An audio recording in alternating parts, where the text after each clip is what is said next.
నిజం చేసుకోవడానికన్నా ఇతర కళలు ఉంటాయి కదా, వాటిని నిజం చేస్తే దాంట్లో పొందే ఆనందమే వేరు. నేను ఎప్పుడు అలాగే ఆలోచిస్తూ ఉంటాను. ఇతరుల కళల్ని నిజం చేస్తే దాంట్లో వచ్చే ఆనందం ఇంకే దాంట్లోనూ ఉండదు. ఎప్పుడు కూడా ఆ కళలు నిజం చేయాలంటే వాళ్ళకు కూడా అర్హత ఉండాలి. అప్పుడు మీరు ఆనందాన్ని పొందగలరు. అర్హత లేని వాళ్ళకి వాళ్ళ కళలు నిజం చేసిన, కృతజ్ఞ లేని వాళ్ళకి వాళ్ళ కళలు నిజం చేసిన, దానివల్ల మీకు బాధ కలుగుతుందే కానీ వాళ్ళ కళలు నిజం చేయడం వల్ల ఎందుకు బాధపడాలి ఆలోచించండి. అందుకే ఏదైనా అర్హత ఉన్న వారికి, అది స్నేహమైన జీవితమైన, ఏదైనా ఒకరి కళలు నిజం చేస్తే చాలా ఆనందం వస్తుంది. కానీ కళలు నిజం చేయాలి అంటే అర్హత ఉన్న వాళ్ళకి చేయాలి. ఇది చాలా సార్లు మీకు అందరికీ కూడా అనిపిస్తూ ఉంటుంది. మీ జీవితంలో కూడా చాలా మందికి మీరు ఏదైనా వాళ్ళ కళను నిజం చేసి ఉంటారు. కానీ తదుపరి వాళ్ళ నుంచి మీరు మానసికంగా చాలా బాధపడి ఉంటారు. అవును కదా, నిజమే. ఇలాంటి సందర్భాలు చాలా జరుగుతూ ఉంటాయి. మనము ఎవరో ఒకరు కుటుంబం, పేద కుటుంబం, వాళ్ళకి చదువు చాలా బాగుంటుంది కానీ స్కూల్ ఫీజు కట్టలేదు. ఇలాంటి సమయంలో ఎవరో ఒకతను నేను చదివిస్తాను అని చెప్తారు. ఓకే, మంచిదైంది, వెళ్ళి చదవండి. అలా వాళ్ళు మాట ఇవ్వగానే మీరు వెళ్ళి కాలేజ్కి అడ్మిషన్ అయిపోయి ఓకే ఇంత ఖర్చు వస్తుంది సంవత్సరానికి అంటారు. సరే, కానీ వాళ్ళ ఆలోచనలో ఒకటి ఉండేది, వీళ్ళు ఏదైనా ఫ్రీ సీట్ తెచ్చుకుంటే దాంట్లో కావాల్సిన బుక్స్కి, హాస్టల్ ఫీజు అవన్నీ మనం అందించవచ్చు. కానీ ఫ్రీ సీట్ తెచ్చుకోవడానికే అర్హత లేనప్పుడు వాళ్ళకి మీరు చదివిస్తే ఏం ప్రయోజనం ఆలోచించారా? ఇలా చాలామంది ప్రశ్నలు ఉద్భవిస్తూ ఉంటాయి. అందుకే మనము పరిపూర్ణంగా ఒకరిని చదివించాలన్నా ఆ చదువుకి వాళ్ళు అర్హతలు అయి ఉండాలి. అలా మనము ఒకరికి ఏదైనా సహాయం చేయాలన్నా ఆ సహాయాన్ని స్వీకరించడానికి వాళ్ళు అర్హులై ఉండాలి. ఎప్పుడైతే వాళ్ళ అర్హత లేదు అని మీకు తెలిసిందో అప్పుడు మీరు సహాయం చేసింది వృధా వ్యర్థమైపోతుంది. అప్పుడు ఖచ్చితంగా మీరు మానసికంగా చాలా క్షోభ అనుభవిస్తారు. పిట్ట కళలు తల్లి తండ్రిని నెరవేర్చడానికి ఎప్పుడు ఆలోచిస్తుంటారు. నిజమే కదా, చాలా కష్టపడుతూ ఉంటారు. కానీ ఏదో ఒక రోజు ఆ చదువులు కానీ లేదా వాళ్ళ కళలు మధ్యలోనే ఆగిపోయాయంటే అప్పుడు వాళ్ళకన్నా ఎక్కువగా మీరు బాధపడతారు. ఎందుకు అంటే వాళ్ళు కళలు కనడం వాళ్ళ హక్కు, వాళ్ళ కళలు కంటారు. కానీ వాళ్ళకి అర్హత ఉందో లేదో తెలియకుండా మీరు దానికి సహకరించి వాళ్ళు కళలు పూర్తి చేయకపోతే అప్పుడు బాధపడేది మీరే. అంటే ఇప్పుడు అర్థమైందా మీకు నేనేం చెప్పానని? జీవితంలో అర్హత లేనప్పుడు మనం ఎవ్వరిని కోరుకోకూడదు. అర్హత లేని వారికి స్థానం ఇవ్వకూడదు. అర్హత లేని వాళ్ళతో మీరు మీ స్థాయికి మించి ఏమీ చెయ్యకూడదు. ఎప్పుడే కానీ అది సహాయం కావచ్చు, స్నేహం కావచ్చు, అనుబంధం కావచ్చు, ప్రేమ కావచ్చు, అందరికీ అందించండి, తప్పలేదు. కానీ ఎంత కావాలో అంతే అందించాలి. అర్హత లేని వారికి అధికం చేస్తే వాళ్ళ జీవితం మనమే పాడు చేసినట్టు అవుతుంది. దానివల్ల మీరు వాళ్ళకన్నా ఎక్కువ బాధపడేది భవిష్యత్తులో.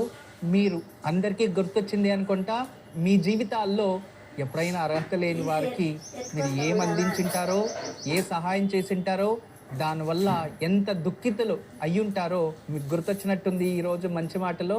ఇదే మంచి మాటకి అనుసంధానంగా చిన్న కథ తెలియచేయాలి అనుకుంటున్నా.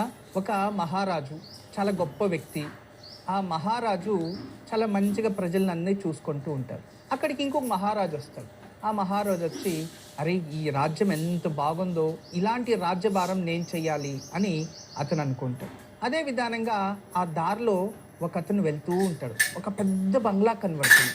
అరే ఈ బంగ్లా ఎంత బాగుంది, ఇలాంటి బంగ్లా నేను కట్టింటే బాగుండేది కదా అని అతను అనుకుంటాడు. ఆ బంగ్లా లోపల ఉన్న ఒక స్త్రీ ఆ దారిలో ఒక యువకుడు వెళ్తూ ఉంటే, అరే నాకు అతన్ని పెళ్లి చేసుకుంటే నా జీవితం బాగుండేదే అని తను అనుకుంటూ ఉంటుంది. ఆ బంగ్లాలో ఒక పిల్లి ఉంటుంది. ఆ పిల్లి, అరే అక్కడ ఒక ఎలుకుండే, ఆ ఎలకని నేను తినేసింటే బాగుండేది, కడుపు నిండిపోయేది అని ఆ పిల్లి అనుకుంటుంది. ఆ ఎలక ఆ బంగ్లా లోపల ఉన్న ఆ పదార్థాలు, డైనింగ్ టేబుల్ పైన ఉన్న పదార్థాలను చూసి, ఎలక బొరియలు ఉంటాయి. బొరియలు అంటే కన్నాలు చేసుకొని లోపల ఇల్లు లాగా చేసుకో ఉంటుంది. అది నివేశనం. అది అనుకుంటుంది, ఇక్కడున్న తీయని పదార్థాలన్నీ అక్కడ ఉంటే నేను ఆడే తినుకొని ఉండొచ్చు కదా అని అది అనుకుంటుంది. అదే విధానంగా ఆడ కుక్క ఉంటుంది. ఆ కుక్క అరే నేను లోపలే ఉండిపోయాను, బయట ఎన్ని కుక్కలు ఉన్నాయి, ఎన్ని స్వేచ్ఛగా తిరుగుతున్నాయి, నేను అలా బయట ఉంటే బాగుండేదే అని అన్ని కలలు కంటూ ఉంటాయి. పైనుంచి ఒక దేవత దీనంతా గమనిస్తూ ఉంటుంది విహారానికి వచ్చి. అరే ఇంత మంచి జనాలు, ఇంత బాగుంది వాతావరణం, వీళ్ళ కళలు నిజం చేద్దాము అని తదాస్తూనేస్తుంది. అవన్నీ జరిగిపోతాయి నిదానంగా. మళ్ళీ ఎప్పుడో కొన్ని సంవత్సరాలకి ఆమె అదే దేవకన్య ఆ విహారానికి వచ్చినప్పుడు, అవును వీళ్ళకు వరం ఇచ్చాను కదా, వీళ్ళు ఏమైందో చూద్దాము అని ఇలా చూస్తే ఆ మహారాజు ఎవరైతే ఉన్నారో ఆ మహారాజు మాత్రం చక్కగా రాజ్యభారం చేస్తూ ఉన్నాడు. ఆ మహారాజును చూడ్డానికి వచ్చాడు కదా, అతను చక్కగా రాజ్యభారం చేసి ఈ మహారాజు పైన యుద్ధం చేయడానికి రెడీగా ఉన్నాడు. ఈ మహారాజు ఇంకొక మహారాజుని యుద్ధం చేసి ఆ రాజ్యాన్ని లాక్కోవడానికి, సొంతం చేసుకోవడానికి సిద్ధమవుతూ ఉన్నాడు. తర్వాత ఆ దారిలో వెళ్ళే శ్రీమంతుడు పెద్ద బంగ్లా కావాలనుకున్నాడు కదా, అలాంటి బంగ్లా నిర్మాణం చేశాడు. కానీ అతను దీనికన్నా ఇంకా ఒక పెద్ద బంగ్లా ఉంటే బాగుండేదే అని ఆశపడుతూ ఉన్నాడు. అదే విధానంగా లోపలున్న యువతి ఆ బయటున్న ఒక అతన్ని పెళ్లి చేసుకొని వాళ్ళు చక్కగా జీవితం చేస్తూ ఉన్నారు. మళ్ళీ ఆ ఒక కుక్క ఆ బంగ్లా నుంచి బయటికి వెళ్ళిపోయి వీధిలో ఎవరు భోజనం పెట్టకుండా, భోజనం లేకుండా సన్నగా అయిపోయి మళ్ళీ నేను ఎప్పుడైనా బంగ్లాలోనే ఉంటే బాగుండేదే అని ఆలోచిస్తూ అది ఊరంతా తిరుక్కొని ఏడ్చుకొని ఉంది. తర్వాత అన్నిటికన్నా ప్రశాంతంగా ఉండేది ఏంటి అంటే ఎలక. ఎందుకంటే ఆ ఎలక ఆశపడింది, స్వీట్లన్నీ దాని ఇంట్లో ఉన్నాయి, కానీ అది మాత్రం పిల్లి కడుపులో ఉంది. చూసారా, మీ కళలు కొన్నిసార్లు మీకే ప్రమాదంగా మారుతాయి. అందుకే జీవితంలో కొన్నిసార్లు మనం తీసుకునే నిర్ణయాలు, కొన్నిసార్లు మనం ఎన్నుకునే దారి, అవి ఖచ్చితంగా మనకి భవిష్యత్తులో ముళ్ళులుగా కూడా మారవచ్చు. అందుకే ఆలోచించి నిర్ణయాలు తీసుకోండి, ఆలోచించి ఒకరికి సహాయం చేయండి, అర్హత ఉన్న వాళ్ళకి సహాయం చేయండి. మీ పిల్లలకి, మన కుటుంబ సభ్యులకి ఎంత అర్హత ఉందో తెలుసుకొని వాళ్ళని ఆ దారిలో నడపండి. అప్పుడు వాళ్ళు సంతోషంగా ఉంటారు, మీరు సంతోషంగా ఉంటారు. గురూజీ, నేరేడుమెట్ ఈరోజు ఇప్పుడే ఆచరించే పూజ.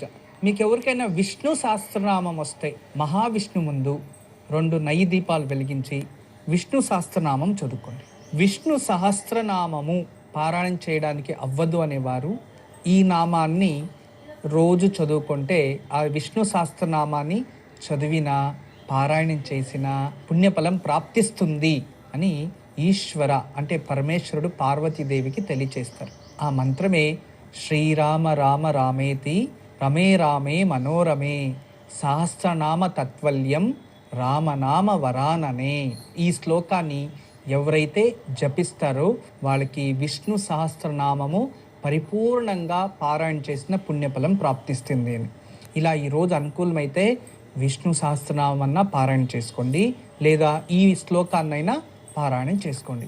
ఇలా చేసుకున్న తర్వాత అంటే విష్ణు ముందు నైదీపాలు వెలిగించి ఈ శ్లోకాన్ని లేదా విష్ణు సహస్రనామాన్ని పారాయణం చేసుకోవాలి. అలా చేసి తులసి దళాలు ఉంటే విష్ణుకి సమర్పించుకోండి. ఒక 4 తులసి దళాలు విష్ణు పాదాల ముందు పెట్టి సమర్పించుకొని ఆ ఒక మహావిష్ణుకి శరణాగతి కోరండి. మా కుటుంబ సభ్యులందరూ బాగుండాలి అని మనస్ఫూర్తిగా వేడుకోండి. కుటుంబంలో అందరికీ ఆ పుణ్యఫలం ప్రాప్తిస్తుంది.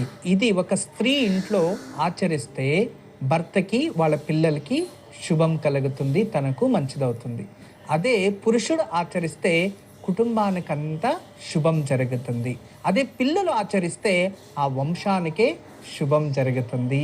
అలా ఏ రోజు ఎప్పుడైనా ఏ పూజలైనా ఇలా భార్య ఆచరించడానికి, భర్త ఆచరించడానికి, పిల్లలు ఆచరించడానికి చాలా విశేషమైన ప్రతిఫలమే ఉంటుంది.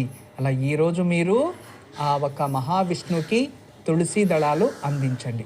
ఇలా చేసుకొని సాయంత్రం లోపు మీకు అనుకూలమైతే ఎక్కడైనా గోవులకి నీరు ఇవ్వడం, లేదు ఆకుకూరలు ఇవ్వడం, లేదు అరటిపండు ఇవ్వడం, ఇలా ఏదైనా ధాన్యము సమర్పించుకోవచ్చు. అలా కాలేదు, మాకు అలాంటివి లభిస్తలేదు అంటే ఇంట్లోనే గోమాత విగ్రహం ఉంటుంది. ఆ గోమాతకి చక్కగా కాస్త అరటిపండు అలాంటిది నైవేద్యం చేసి ఆ కామదేవుని స్మరించుకోండి. విష్ణు సహస్రనామం చదివిన తర్వాత దీన్ని ఆచరించాలి. అలా చేసుకుంటే పితృదోషాలు తగ్గుతాయి, కుటుంబంలో ప్రశాంతత ఏర్పడుతుంది, మరియు ఇంట్లో అందరికీ శుభం జరుగుతుంది. కిడ్నీ ఏదైనా ఇన్ఫెక్షన్ అయ్యి లేదా యూరిన్లో వాళ్ళ మినరల్స్ వెళ్ళిపోతూ ఉంటాయి కొందరికి. దానివల్ల చాలా సైడ్ ఎఫెక్ట్స్ వస్తూ ఉంటాయి అటువంటి వాటికి. మరియు మూత్రపిండాలు, కిడ్నీస్ ఏదైనా ఇన్ఫెక్షన్ అయ్యో లేదా ఏదో విధానంగా వైరస్ వల్ల బాధపడుతూ ఉంటే, లేదా యూరిన్ ఇన్ఫెక్షన్ వల్ల బాధపడుతూ ఉంటే ఇది చాలా మంచిది ఔషధం. రోజుకి 1/2 టీ స్పూన్ ఒక గ్లాసు నీళ్ళల్లో వేసి రోజు పరిగడుపులో తాగాలి, లేదో రాత్రి పడుకోవడానికి ముందు సేవించాలి. ఇలా రోజుకు ఒక్కసారి ఒక 4 మాసాలు సేవిస్తే కిడ్నీ ఇన్ఫెక్షన్ను మరియు యూరినరీ ఇన్ఫెక్షను, యూరినరీ ట్రాక్లో ఏదైనా ప్రాబ్లం ఉంటే అటువంటి సమస్యల నుంచి ఇది చక్కగా ముక్తి చేస్తుంది. అద్భుతమైన దివ్య ఔషధ గుణాలున్న తెల్ల ఆవాలు, మీరు తెల్ల ఆవాల చూర్ణాన్ని ఉపయోగించవచ్చు. గురుజీ, ఇప్పుడు కార్యక్రమంలో మరో విరామం తీసుకుందాం. ఓంకారం కార్యక్రమంలో మరో విరామం. ఇక చెప్తున్నారు ఈరోజు యోగక్షేమానికి ముందు ఉగాది త్వరలోనే వస్తుంది.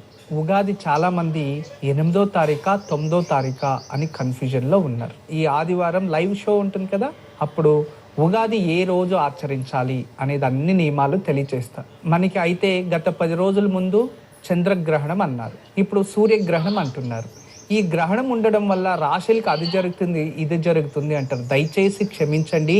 దయచేసి ఎక్కడైతే సూర్యగ్రహణం చంద్రగ్రహణము కనబడుతుందో అక్కడ మాత్రమే దాని ప్రభావం ఉంటుంది. అందుకే చూడండి, విదేశాల్లో కనబడింది, అక్కడంతా జల ప్రళయాలు, అగ్ని ప్రళయాలు జరుగుతున్నాయి. ఇంకా రాబోయే రోజుల్లో భూకంపాలు కూడా జరుగుతాయి. ఎక్కడైతే ఆ గ్రహణ ప్రభావం ఉంటుందో వీటి మధ్యలోనే ఇవి అధికంగా జరుగుతాయి. అంతేకాని మన భారతదేశానికి ఇది కనబడదు కాబట్టి దాన్ని ఆచరించే సంప్రదాయం లేదు. దయచేసి ఈ సోషల్ మీడియాలో చెప్పేవన్నీ నిజమని నమ్మి భయభ్రాంతులు కాకండి.